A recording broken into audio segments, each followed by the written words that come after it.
I grew up in El Paso, Texas. And growing up as a Mexican American, I was a little confused.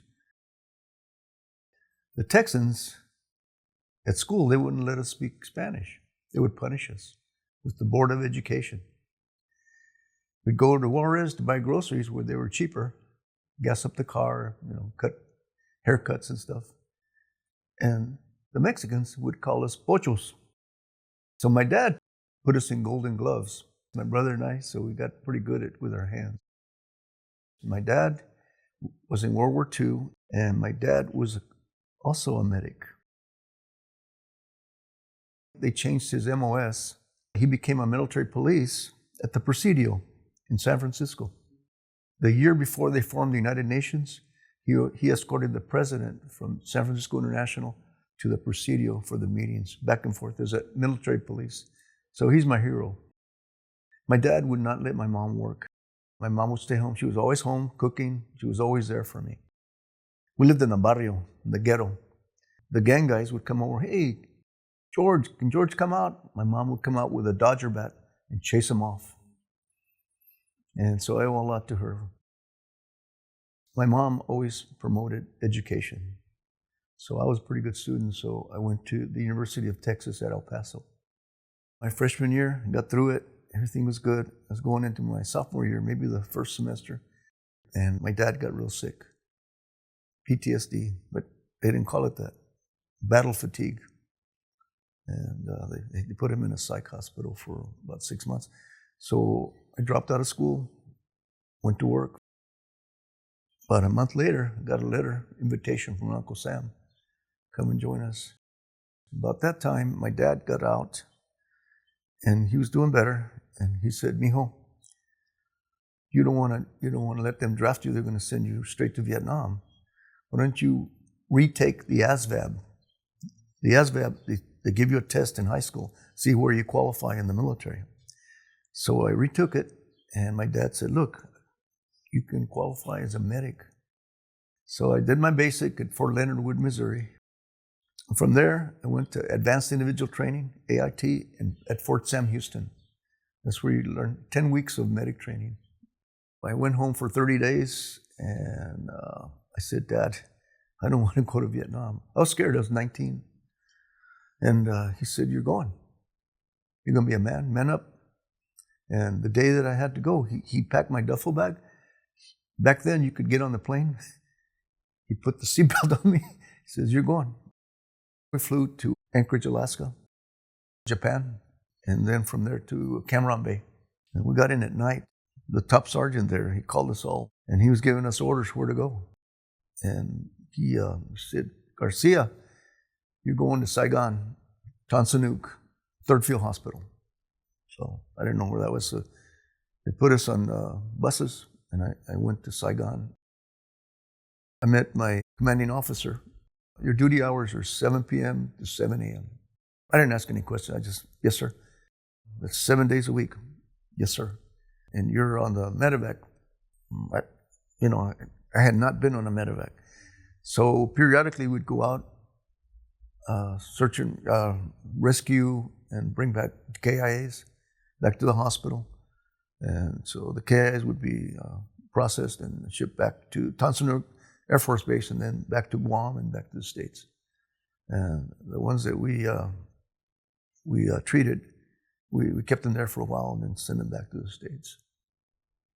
That was my first tour. I came back, 30-day leave, Fort Walters, and my commanding officers called me in.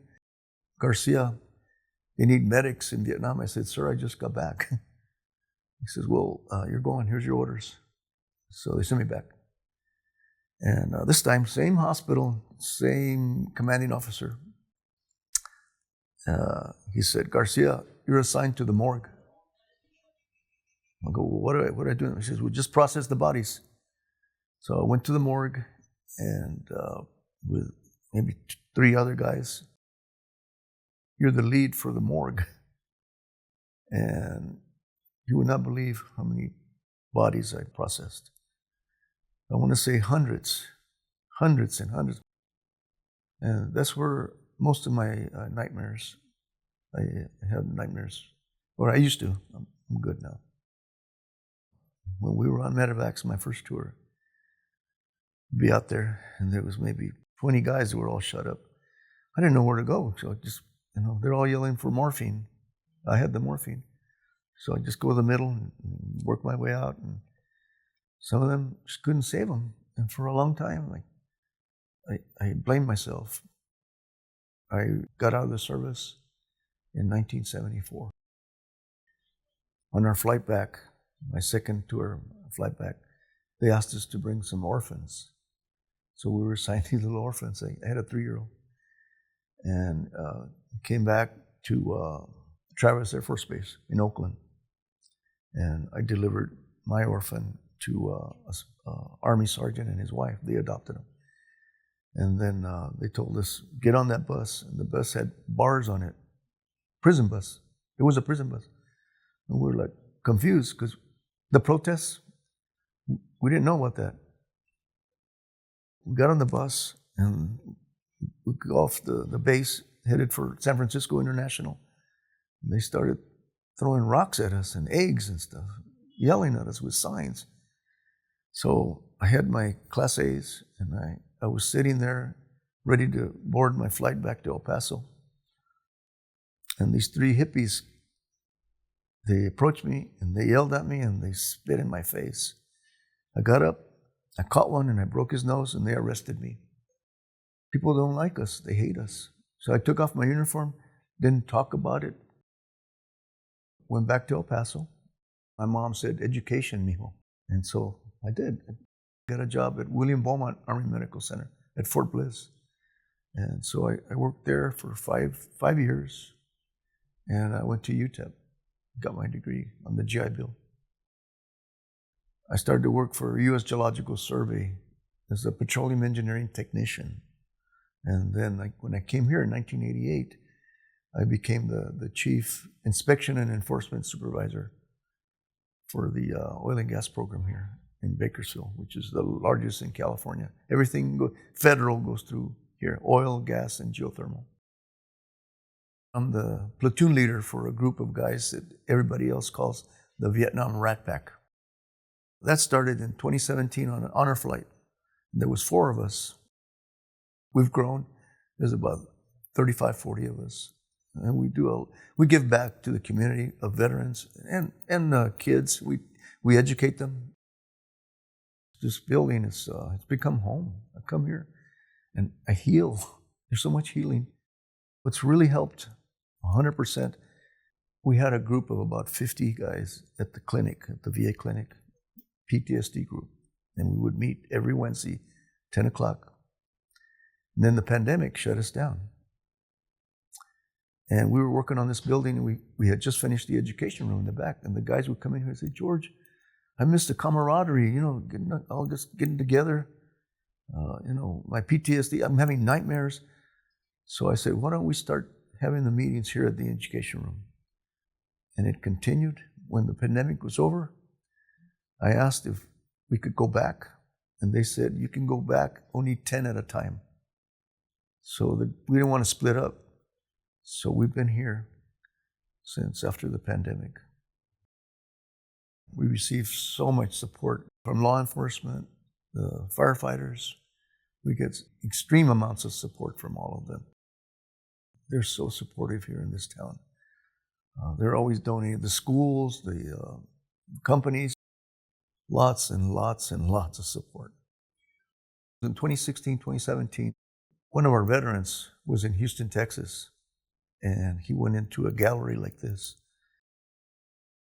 He's an artist, and he had tons and tons of pictures of Texas veterans.